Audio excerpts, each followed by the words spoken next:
in the future and then nothing changes, or maybe it changes for a moment. A glimpse, a shift, a tiny confirmation, and then you're back in the same loop, the same thoughts, the same space. If you've ever wondered why it feels like your vision is powerful but not landing, this is why visualization doesn't manifest reality. Frequency does. There's a quantum difference between imagining a future and broadcasting it, between seeing what you want and becoming the version of yourself who already lives it in the quantum field. Visualization is only a small part of the equation. The real key, the hidden code, is your frequency. And unless that frequency matches the reality you're calling in, it stays just out of reach. No matter how vividly you see it, you've been told to ask, believe, receive. But in truth, the field doesn't respond to requests.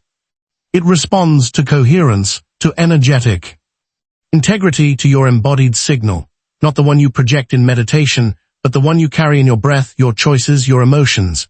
Because the universe isn't listening to what you say, it's listening to what you are. That's the code.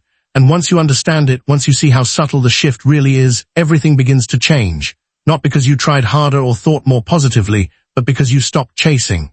You stopped asking.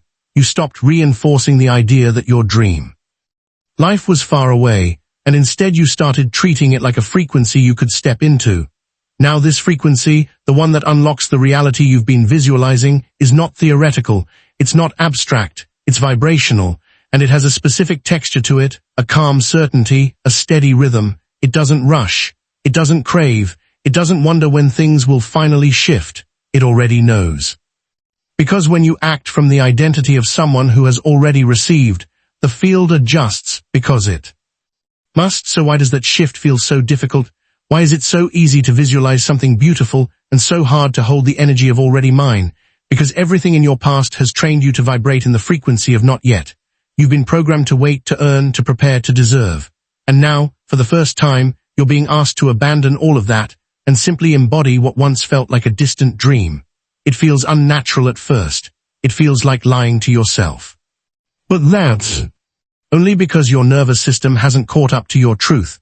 Because this frequency we're stepping into, it's not new to your soul. It's just unfamiliar to your body. And part of this journey is teaching your body what your soul already knows. You're not chasing your future. You're remembering your alignment with it. You might be thinking, but how do I stay in that frequency when nothing around me has changed yet? The answer is you become the change first. You decide that your vibration leads and the evidence follows. You shift your focus from what's missing to what's already here, from what you want to what you are. And as you do that day after day, a new energy takes root, one that doesn't collapse under pressure, one that doesn't dissolve when the world gets loud again. It becomes your baseline, and that's when the field begins to bend toward you, not because you forced it, but because you finally matched it. This is what we're going to explore in this video. Not just the idea of manifestation, but the frequency that actually unlocks the life you've been visualizing. We'll talk about how to shift out of the cycle of lack and into the vibration of embodiment, how to act as if without faking it, how to move like it's already yours, not because you're trying to impress the universe, but because you're finally living in harmony with it, because there is a code, a precise energetic rhythm, and once you learn how to tune into it, everything around you starts to respond gently, powerfully, and consistently. Are you ready to remember what it feels like to be a match for the reality you've always seen in your heart? Then let's begin. Let's make something clear right now. The quantum field doesn't care about what you want. It responds to what you are. It doesn't decode your vision board. It doesn't weigh your intentions or count how many affirmations you repeat. It simply mirrors the frequency you're broadcasting. And that frequency isn't coming from your goals. It's coming from your identity. Not the identity you talk about, but the one you live from. The one that shapes how you walk into a room, how you react to silence, how you carry yourself when no one's watching. Because in the quantum world, reality isn't something you get. It's something you generate from the inside out. So what does this mean in real life? It means if you visualize abundance but live from fear of spending, your field is receiving fear. If you visualize love but reject compliments or push intimacy away, your field is registering resistance. If you visualize expansion but speak about your life like you're stuck, your field believes you because the field doesn't interpret your dreams. It reads your coherence. This is why so many people feel frustrated on the manifestation path. They're doing everything right. Meditating, journaling, scripting, visualizing, and still things don't land. Why? Because their thoughts and emotions aren't aligned.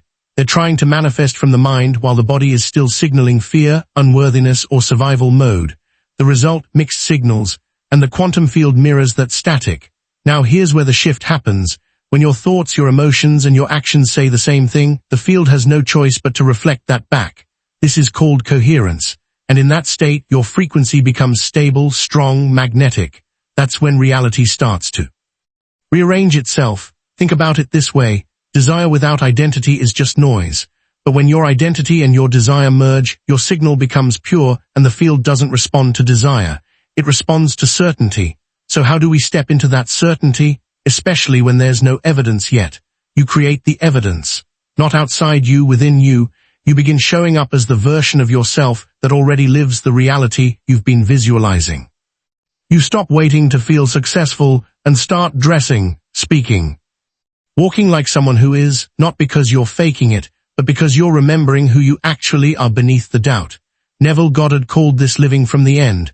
Joe Dispenza calls it firing and wiring new patterns in your brain and body. Greg Braden refers to it as emotional coherence, but the essence is the same. You stop trying to become and start being. That's the quantum frequency we're talking about. It's not something you chase. It's something you choose to inhabit again and again until your nervous system gets used to it, until your self-talk stops sabotaging it, until it becomes so natural you can't even remember what it felt like to vibrate in lack. And yes, it takes courage, because stepping into that version of yourself before the world reflects it back can feel lonely, disorienting, and even fake at first. But that's just your past identity trying to protect its place in your energy field. Let it be there. Acknowledge it, but don't let it drive. You're the signal now. You become the calibration point. You become the source of the shift, not the result of it. You become the reality. This isn't about faking confidence. It's about finding the frequency of already being and living from that. It's about training your system to feel safe in the space of enough. Because when your subconscious feels safe, your energy expands. And when your energy expands, the field responds. So if you've been trying, forcing, looping, would not let that go. You're not here to work harder for your dreams. You're here to recognize that the version of you who already lives them isn't far away. It's just on a different frequency, a more stable one, a more embodied one. And that version, it already knows how to move, speak, decide, and feel like it's done. Because for them it is. Let's go meet them. We've reached the part that most people misunderstand, and it's where everything truly shifts. Acting as if. Those two words have been misunderstood, oversimplified, even mocked. Because on the surface, they sound like pretending, like forcing, like you're putting on a costume and hoping the universe buys it. But in truth, acting as if is not pretending. It's frequency training. When you act as if it's already yours, you are aligning your body with your desired signal before the world gives you permission. You're not waiting for proof. You're becoming the proof. And in doing so, you're sending a clear, steady message to the field. I'm ready, I've arrived, match me. This is not easy because your environment might still reflect the old you. Your bank account might still echo scarcity. Your relationships might still mirror older patterns. And yet you're being asked to act from the new frequency. Anyway, why? Because that's how energy collapses into form, not through waiting, through identity. So how do you do it? Start small. You don't need to overhaul your life. You need to change the way you move through it, the way you speak about yourself, the way you hold your posture, the way you respond when something beautiful happens. Do you receive it fully or question if it's real? Every one of these micro movements tells the field what you believe you deserve. If you were already living your highest reality, how would you wake up tomorrow morning?